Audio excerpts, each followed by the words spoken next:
Salut les makers! Aujourd'hui je vais tester le PLA Silk de la marque Jantarn en couleur métallisée. Les liens sont dans la description. J'ai pris un pack de 500 grammes de chaque couleur, cuivre, argent et or, afin de pouvoir tester les trois.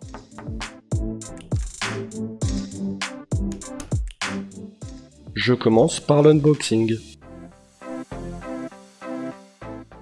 Je déballe donc la boîte. Je trouve deux sacs refermables afin de stocker les bobines, ce qui est assez appréciable. Les couronnes sont stockées sous vide avec un sachet de silice à l'intérieur. Et le rendu des couleurs sur les bobines est plutôt sympa. Concernant l'enroulement sur les bobines, ça a l'air correct, je ne vois pas d'enchevêtrement. Et je vais pouvoir maintenant passer à la mesure du filament. J'ai mesuré environ tous les 50 cm, et ce sur les trois couleurs. Voici le tableau des résultats, c'est assez correct, sauf au niveau des 2 mètres pour l'argent, j'ai trouvé 1,83. Je verrai ce que cela donne à l'impression. Je vais maintenant passer aux impressions test.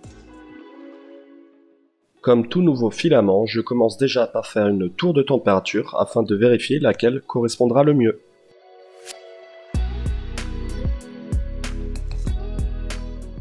Et voici les trois modèles. Les finitions sont assez bonnes sur n'importe quelle température, mais je me rends compte que plus la température est haute et plus le modèle est brillant. Je vais donc partir sur une température assez haute. Je vais choisir 225 degrés. Le résultat est le même pour les trois couleurs. Si la vidéo te plaît, je te laisse t'abonner, activer la cloche et mettre un pouce en l'air. Cela aide beaucoup pour la chaîne. Merci! En effectuant le test de solidité, je remarque aussi que le modèle est beaucoup plus solide à une température au-dessus de 210 degrés. Je passe ensuite à l'impression d'un Benchy afin d'avoir un premier visuel sur le rendu. Le filament est beaucoup plus visqueux à cette température, il faut donc que je règle la rétraction sur mon module Octolapse. Le rendu est très sympa, très brillant à la lumière. Par contre, du fait de sa brillance, le moindre défaut de ghosting ou de cheveux d'ange ressort beaucoup plus. Je peux observer ici un léger ghosting sur la coque du bateau et des petites boursouflures aux endroits où il y a eu des rétractions. Je vais maintenant tester le meilleur rendu en fonction de la vitesse d'impression et la hauteur de couche. J'ai pour cela imprimé des petits pots en mode vase. On peut se rendre compte que plus on monte en hauteur de couche, plus la brillance est présente, mais nous perdons aussi sur les détails.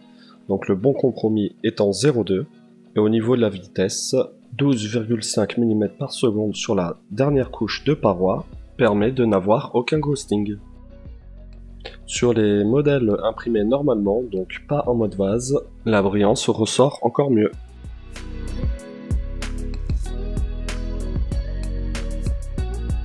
Je vais aller un peu plus loin sur des impressions détaillées. J'ai commencé par imprimer avec la couleur argent un bitcoin en hauteur de couche 0,2 mm sur une vitesse de 12,5 mm par seconde. Les détails des lignes et des écritures sont très bien ressortis, mais le modèle perd un petit peu de son effet métallisé. Pour la couleur en cuivre, j'ai choisi une main du roi de la série Game of Thrones, imprimé sur une hauteur de 0,1. L'effet métallisé est bien présent et les détails des veines de la main et des ornements sont très bien ressortis. Et pour finir, avec le filament or, j'ai imprimé l'anneau du Seigneur des Anneaux. Toujours en hauteur de couche de 0,1 et en vitesse de 12,5, ce qui paraît être le mieux pour imprimer les détails.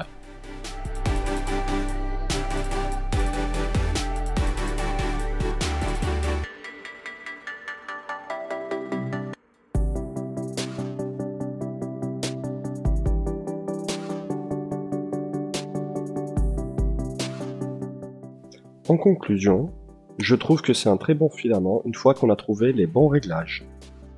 Pour ma part, il faut une température entre 210 et 230 degrés afin d'avoir ce beau rendu métallisé et avoir un objet plus solide.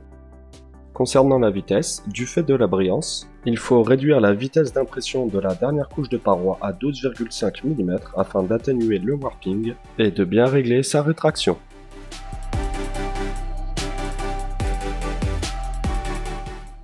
Merci d'avoir regardé cette vidéo, n'oubliez pas de vous abonner si elle vous a plu, et à bientôt, à la prochaine!